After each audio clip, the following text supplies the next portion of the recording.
عبادت کا مطلب، عبادت کی معنی دراصل بندگی کے ہیں۔ آپ عبد یعنی بندے یا غلام ہیں، اللہ تعالیٰ آپ کا معبود ہے۔ بندہ اپنے معبود کی اطاعت میں جو کچھ کرے عبادت ہے۔ مثال کے طور پر آپ لوگوں سے بات کرتے ہیں، ان باتوں کے دوران اگر آپ نے جھوٹ سے، غیبت سے، بے حیائی کی باتوں سے اس لیے پرہیز کیا کہ خدا نے ان چیزوں سے آپ کو منع فرمایا ہے، اور ہمیشہ سچائی، انصاف، نیکی اور پاکیزگی کی باتیں کی اس لیے کہ خدا اس کو پسند کرتا ہے، تو آپ کی یہ سب باتیں کرنا بھی عبادت ہو گیا، چاہے وہ سب دنیا کے معاملے کی ہی باتیں کیوں نہ ہو رہی ہوں۔ آپ لوگوں سے لین دین کرتے ہیں، بازار میں خریداری اور بکری کرتے ہیں، اپنے گھر میں ماں باپ اور بھائی بہنوں کے ساتھ رہتے سہتے ہیں، اپنے دوستوں اور رشتہ داروں سے ملتے جلتے ہیں۔ اگر آپ نے اپنی زندگی کے ان سب معاملوں میں اپنے اللہ کے احکام کو اور اس کے قانون کو دھیان میں رکھا، ہر ایک کا حق ادا کیا یہ سمجھ کر کہ خدا نے اس کا حکم دیا ہے، اور کسی کا حق نہ مارا یہ سمجھ کر کہ خدا نے اس سے روکا ہے، تو مانو آپ کی ساری زندگی خدا کی عبادت میں ہی گزری۔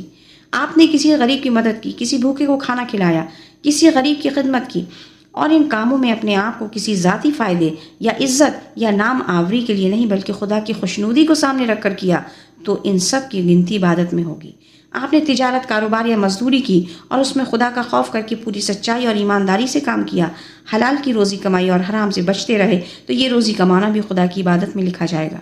مطلب یہ ہے کہ دنیا کی زندگی میں ہر وقت، ہر معاملے میں خدا کا ڈر اور اس کی خوشی کو سامنے رکھنا، اس کے قانون کی پیروی کرنا، ہر ایسے فائدوں کو ٹھکرا دینا جو اس کی نافرمانی سے حاصل ہوتا ہے، اور ہر ایسے نقصان کو برداشت کر لینا جو اس کی فرما برداری میں پہنچے یا پہنچنے کا ڈر ہو، یہ خدا کی عبادت ہے۔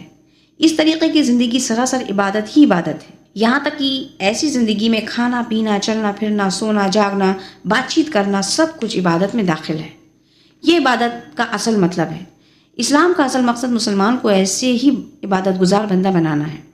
اس مقصد کے لیے اسلام میں کچھ ایسی عبادتیں فرض کی گئی ہیں جو انسان کو اس بڑی عبادت کے لیے تیار کرتی ہیں۔ یوں سمجھ لیجیے کہ یہ خاص عبادتیں اس بڑی عبادت کے لیے ٹریننگ کورس کی حیثیت رکھتی ہیں۔ جو شخص یہ ٹریننگ اچھی طرح کر لے گا وہ اس بڑی اور اصل عبادت کو اتنی ہی اچھی طرح ادا کر سکے گا۔ اس لیے ان خاص عبادتوں کو پوری طرح فرض قرار دیا گیا اور انہیں دین کے ارکان یعنی دین کا ستون کہا گیا ہے۔ جس طرح ایک عمارت کچھ ستون اور کھمبوں پر کھڑی ہوتی ہے، اسی طرح اسلامی زندگی کی عمارت بھی ان ستونوں پر کھڑی ہے۔ اگر آپ ان کو توڑیں گے تو اسلام کی عمارت کو گرا دیں گے۔